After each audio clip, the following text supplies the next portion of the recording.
From our Toronto studios, this is the Muslim News on Muslim Network TV. Assalamu alaikum, I'm Aishah Ashraf. Our top story for today: the State Department has mandated that only the American flag can be displayed at its outposts.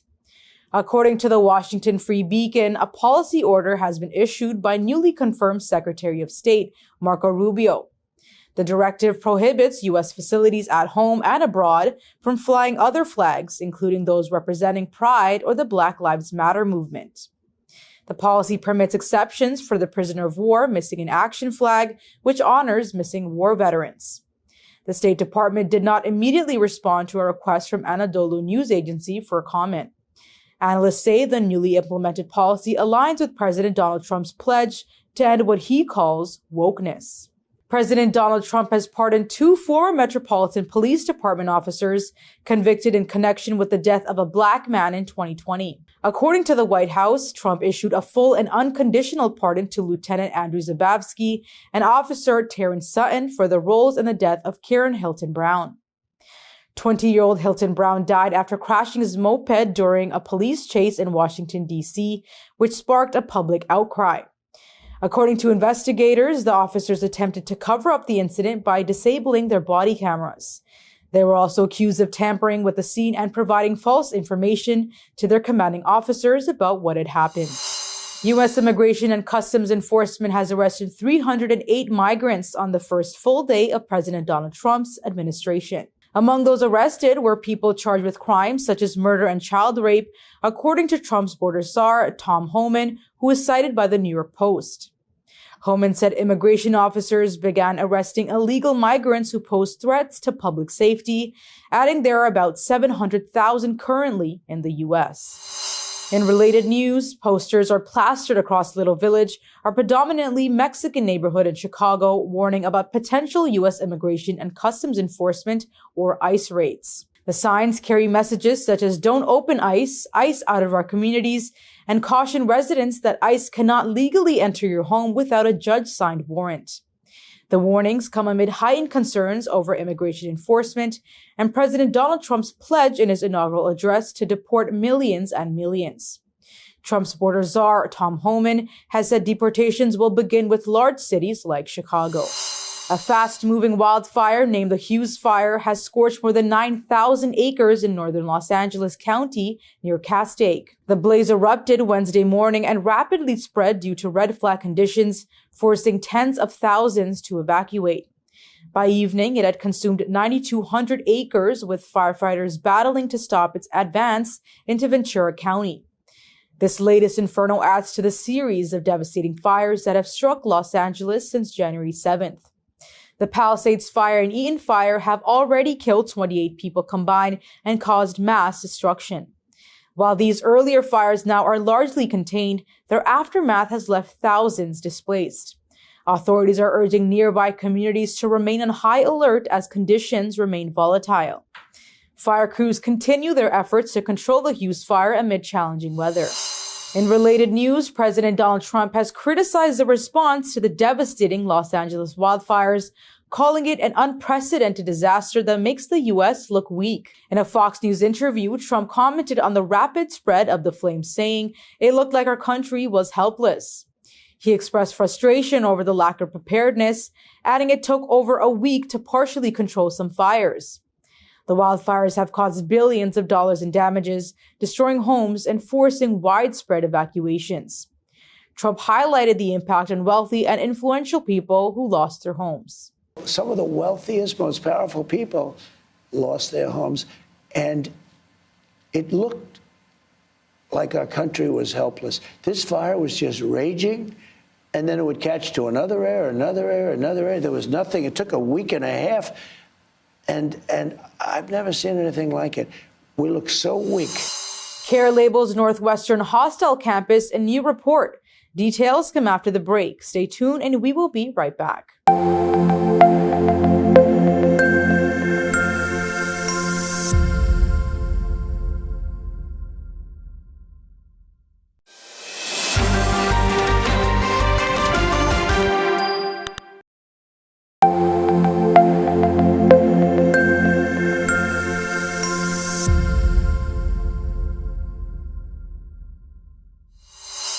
Welcome back. The Council on American Islamic Relations has named Chicago's Northwestern University among 14 hostile campuses for Palestinian, Muslim, Arab, and Jewish communities. The announcement follows the launch of CAIR's Hostile Campuses website, which highlights discriminatory incidents on college campuses. The website serves as a resource for students and families to promote supportive learning environments and encourages reporting of campus hostility. CAIR's report also cites Northwestern's low standing in the 2025 Free Speech College rankings. As well, it notes a civil rights complaint alleging anti-Palestinian discrimination filed by students at the Pritzker School of Law in 2024. The report referenced the arrests of 4 of the university's employees in July 2024 for their involvement in a Free Palestine protest. NU was first flagged as an institution of concern last October, joining the University of Chicago and Columbia University on the list.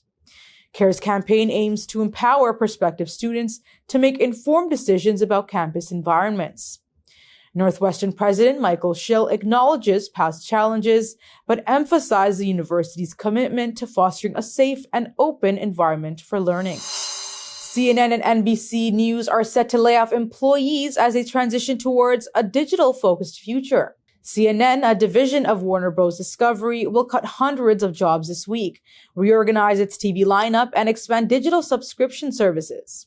Some programs may shift from New York and Washington to Atlanta to reduce costs. NBC News, owned by Comcast, plans to lay off fewer than 50 employees while spinning off its MSNBC and CNBC channels. Analysts say these moves follow industry trends prioritizing digital platforms to meet changing consumer habits.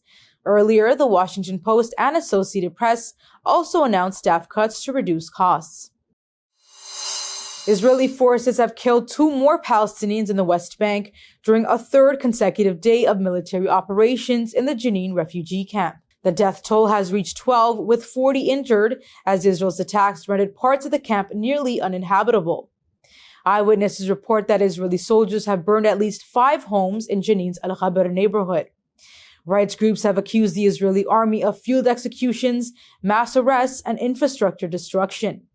At least 22 Palestinians have been detained since Wednesday. Tensions have been running high across the occupied West Bank due to Israel's genocide in Gaza, where nearly 47,300 Palestinians have been killed and more than 111,400 injured since October 7, 2023. At least 873 Palestinians have since been killed and more than 6,700 have been injured by Israeli army fire in the occupied West Bank territory, according to the Palestinian Health Ministry. Israel's assault on the West Bank has been codenamed Iron Wall. It coincides with speculation that Israeli Prime Minister Benjamin Netanyahu launched the operation to appease far-right coalition partners following the Hamas-Israel ceasefire. More than 38,000 Palestinian children have been orphaned by Israel's genocide in Gaza since October 2023, according to Gaza's health ministry. It also left 13,901 women widowed, with more than 47,200 Palestinians killed, mostly women and children, and 111,160 injured. Ministry official Zahir al-Wahdi revealed that 32,151 children lost their fathers, 4,417 lost their mothers, and 1,918 lost both parents. He called for urgent efforts to support orphans and rebuild families' lives. A 3-phase ceasefire began on January 19th, including prisoner exchanges and the withdrawal of Israeli forces. However, the humanitarian toll is staggering, with more than 11,000 missing and Gaza in ruins. The International Criminal Court has issued arrest warrants for Israeli leaders for crimes against humanity in Gaza, while a genocide case is ongoing at the International Court of Justice. Displaced Palestinians returning to their homes after a ceasefire are confronting widespread destruction caused by Israel's months-long genocide in Gaza. Following the agreement between Israel and Hamas, Palestinians continue to return to their homes in the Jabalia area in northern Gaza. They face heavy destruction and debris caused by Israel's attacks on homes, mosques, schools, and other vital infrastructure. President Donald Trump has redesignated Yemen's Houthi group as a foreign terrorist organization. The Biden administration had revoked the designation of the Houthis as a foreign terrorist organization in February 2021. The White House says the Yemeni group has fired at U.S. Navy warships dozens of times since 2023, endangering American men and women in uniform. It also says the group's activities threaten the security of American civilians and personnel in the Middle East, the safety of the U.S.'s regional partners, and the stability of global maritime trade. The Houthis have targeted Israeli cargo ships or ones linked with Tel Aviv in the Red Sea with missiles and drones in a show of support for Gaza before the current ceasefire. The Secretary of State and the Administrator of the United States Agency for International Development will also jointly conduct a review of UN partners, non-governmental organizations, and contractors to probe any payments made to Houthis. A mysterious illness has killed 17 people in a remote village in Indian-held Kashmir over the past month. The disease is leaving authorities scrambling for answers. One family has lost 8 members, including 6 children. The village is situated close to line of control, dividing Kashmir into Indian and Pakistani-administered regions. A high-level team from Indian health and security officials have arrived in the village to investigate. The team is also probing a possible criminal conspiracy. Experts from India's top medical institutions, including the Indian Institute of Virology, Pune, and PGI Chandigarh, are examining samples. The village's water spring, Bali, has been sealed after tests revealed the presence of pesticides. Authorities are working to ensure villagers do not consume the contaminated water. Tourism roared back in 2024, nearly matching pre-pandemic levels. A United Nations report has found that 1.4 billion international tourists traveled last year, just 1% below 2019's record. Key regions, including the Middle East, Africa, and Europe, surpassed pre-pandemic arrivals. The Middle East led the recovery with 95 million visitors, up 32% from 2019. Africa saw a 7% rise, hosting 74 million tourists, while Europe welcomed 747 million, a growth of 1%. Asia Pacific showed a strong recovery with a 33% surge in arrivals, though still 13% below 2019. Meanwhile, the Americas reached 97% of pre-pandemic levels. Global tourism exports hit a record $1.9 trillion, which experts say reflect the sector's economic strength. Tourism receipts grew to $1.6 trillion, with Kuwait, Saudi Arabia, and El Salvador showing exceptional revenue gains. That's all from our Toronto studios. Thank you for watching Muslim News. We are a community channel dedicated to bringing you stories you can trust. Please like, share, and subscribe to our content. You can also comment to let us know what you think of our coverage. You can donate now by visiting muslimnetwork.tv/donate. For more content, keep watching Muslim Network TV. Salam.